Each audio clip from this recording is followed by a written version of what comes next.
Bonjour et bienvenue sur Topcom Expression, le portail du management et de la communication. Depuis près de 10 ans, la Fondation Nicolas Hulot pour la nature et l'homme fait appel à des bénévoles grâce à sa plateforme J'agis pour la nature qui propose de multiples activités destinées à protéger les écosystèmes locaux. Pour s'adresser à un public plus jeune, la Fondation a fait appel à l'agence Sweetpunk pour optimiser son dispositif digital afin d'inciter les jeunes à participer à des actions environnementales. Alors, pour nous parler de ce sujet, nous recevons Maëlle Coutan. Bonjour. Bonjour. Vous êtes chargée de communication à la Fondation Nicolas Hulot pour la nature et l'homme. Et à vos côtés, Fanny Pelpel. Bonjour. Bonjour. Vous êtes chef de projet pour l'agence Sweetpunk. Alors Maëlle Coutan, on va commencer avec vous. Donc on l'a dit, déjà 10 ans que la Fondation Nicolas Hulot pour la nature et l'homme a été créée. Alors un petit mot quand même sur la Fondation et puis surtout qu'est-ce qui a motivé cette réorientation donc, du site vers un public plus jeune. Mais d'abord peut-être quelques mots sur la Fondation Hulot, présidée par Audrey Pulvar. Alors plus maintenant. C'était maintenant. Communiqué, pardonnez-moi. Aujourd'hui, elle est présidée par Alain Grandjean, qui est économiste, et Nicolas Hulot est le président d'honneur. Et justement, Nicolas Hulot donc, a créé la fondation il y a 30 ans, en 1990. À la base, c'était une fondation qui était destinée à faire surtout de l'éducation au développement durable. Et puis petit à petit, on s'est rendu compte qu'en fait, faire ces gestes dans son coin, c'était extrêmement important, mais pas suffisant, et qu'il fallait aller vers de l'influence sur les politiques publiques. Donc aujourd'hui, on a les deux versants en fait. On a un versant action de terrain et de l'autre, on a un volet plaidoyer, essayer d'influencer la décision publique pour qu'elle aille dans le sens qu'on pense être le bon. D'accord, c'est pour ça que vous mettez depuis plus de 10 ans, en fait c'est cette plateforme J'agis pour la nature qui a été créée il y a plus de 10 ans. D'accord, mais la fondation existe depuis 30 ans. Depuis plus de 30 ans. Donc les objectifs c'est accélérer les changements des comportements individuels et collectifs, c'est ça? Oui, tout à fait. Et puis donc recruter des personnes pour agir concrètement sur les écosystèmes. L'objectif de la plateforme J'agis pour la nature, voilà, c'est vraiment en fait de valoriser et de mettre en réseau les associations de protection de la biodiversité locale qui n'ont pas forcément les moyens de communiquer autour de leur lieu d'action.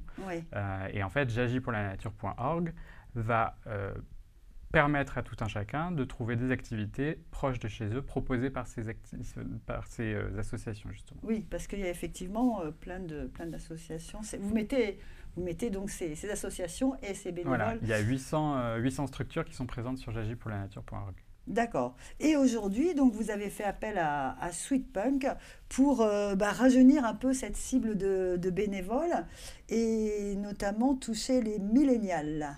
Alors, qui sont ces millénials? Les millénials, c'est les 20-35 ans. Pardon.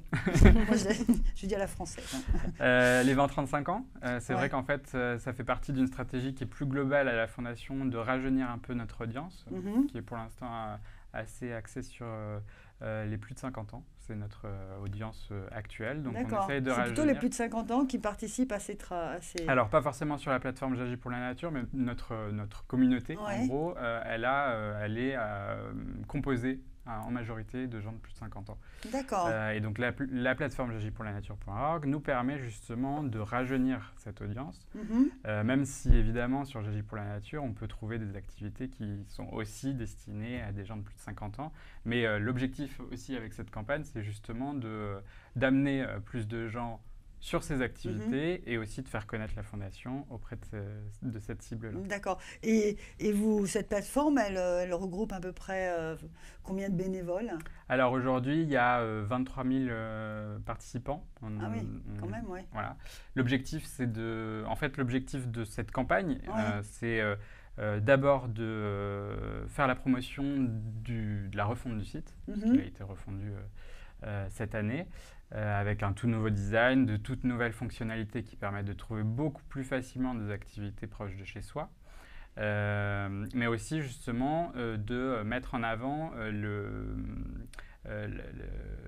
l'aspect pédagogique de ces activités. Parce qu'en fait, on est aujourd'hui, évidemment, l'urgence climatique, c'est un sujet qui est largement accepté. Chez les jeunes, il y a une envie d'engagement qui est de plus en plus présente. Donc on le voit avec les marches pour le climat, les grèves dans les lycées, etc. Mais ce n'est pas uniquement ça ne se résume pas à ça. Il y a aussi des gens qui veulent justement s'engager concrètement à réparer la nature. D'accord. Et juste aujourd'hui, parmi ces 23 000, vous disiez, bénévoles, les jeunes, ils représentent combien, quel pourcentage environ? On n'a malheureusement pas de données chiffrées. Mais vous savez que ça manque de jeunes. Ça manque de jeunes, mais c'est pas que ça manque de jeunes, c'est-à-dire qu'on veut impliquer, on sait qu'il y a une envie chez cette génération de s'impliquer, de s'engager. Donc on leur offre ici un outil vraiment clé en main pour qu'ils puissent mettre à contribution leur envie de s'engager. Alors, première collaboration avec l'agence Sweet Punk, ou vous aviez déjà... Non, c'est pas la première, ce ne sera pas la dernière. D'accord, bonne nouvelle. Donc, vous connaissez bien, c'est vous qui aviez déjà créé ce site, J'agis pour la nature, ou non, vous étiez pas... Non, on n'était pas sur le redesign, on s'était déjà engagé, mais on avait travaillé sur une campagne de plaidoyer l'année dernière avec la Fondation. D'accord. Alors, en quelques mots, d'abord, la réflexion globale donc de l'agence pour séduire et recruter des jeunes via cette plateforme. Alors, on est parti donc, de plusieurs insights. Effectivement, il y a une envie chez la jeune génération de s'engager, mais il y a aussi cette peur de la contrainte. Et souvent, le bénévolat peut être associé à des obligations de récurrence, un côté un peu contraignant qui peut finalement dissuader les gens qui n'ont jamais encore contribuer à des activités associatives, de s'engager. Ce qui fait qu'on est parti de cet objectif de changer la perception du loisir, puisqu'on est aussi dans une ère où finalement il y a une offre, il y a pléthore d'activités à faire durant son temps libre, mais on se retrouve souvent à faire la même chose et on voit souvent des gens qui tournent en rond et qui se disent mais qu'est-ce que je peux faire de nouveau? Donc c'était une manière pour nous de présenter l'offre de manière un peu différente, en montrant le bénéfice du côté du bénévole, à savoir le bénévolat, c'est pas uniquement... Alors effectivement, il y a tout cet aspect éducatif qui est intéressant et on en tire vraiment des choses concrètes, mais c'est aussi du loisir et on peut aussi s'amuser en participant le week-end à aller dans un centre de soins pour animaux, à aller observer la nature, et ça revient... Ouais, et c'est pas uniquement... l'engagement écologique peut être aussi perçu comme une forme de loisir, c'est un peu une démarche de petits pas. Effectivement, vous dites parler une génération à la recherche d'inédit, donc ça c'est ce qui un peu caractérise cette génération qui cherche du nouveau. Ouais. Et puis vous présentez un peu ces activités comme un loisir en faisant un peu un parallèle avec des sorties plus classiques. C'est ça, exactement. En fait, dans l'édito, on va être orienté sur le loisir, alors que dans le visuel, on va être vraiment dans l'action concrète finalement de bénévolat en mettant en scène des gens en train de nettoyer une plage ou des animaux qui incarnent la situation qu'on essaye de représenter. D'accord. Donc concrètement, les partis pris créatifs, on ne peut pas rentrer dans les détails, mais du site, qu'est-ce qui a vraiment changé? C'est plus de visuel, plus de contact direct, avec site, de facilité, de... Alors sur le site, oui, il y a en gros une entrée par une map, donc vraiment vous vous connectez au site, vous entrez votre code postal ou... D'accord, ça n'existait pas avant. Non, pas du tout. D'accord.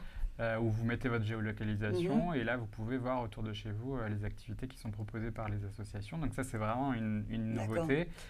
Et puis voilà, on est sur une interface qui fait penser un peu à Airbnb, donc justement avec une plus grande ergonomie.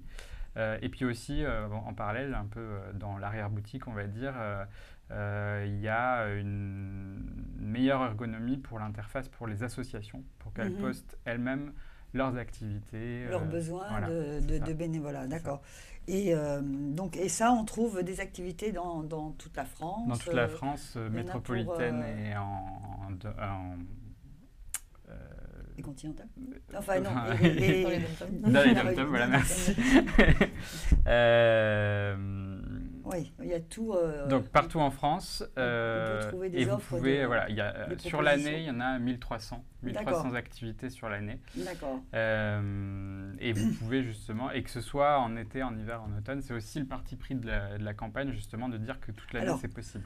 Justement, la campagne, pour promouvoir cette nouvelle plateforme, vous avez lancé une vidéo, enfin une campagne essentiellement digitale. On va regarder tout de suite le film et puis une série d'affiches et on terminera sur le dispositif de communication.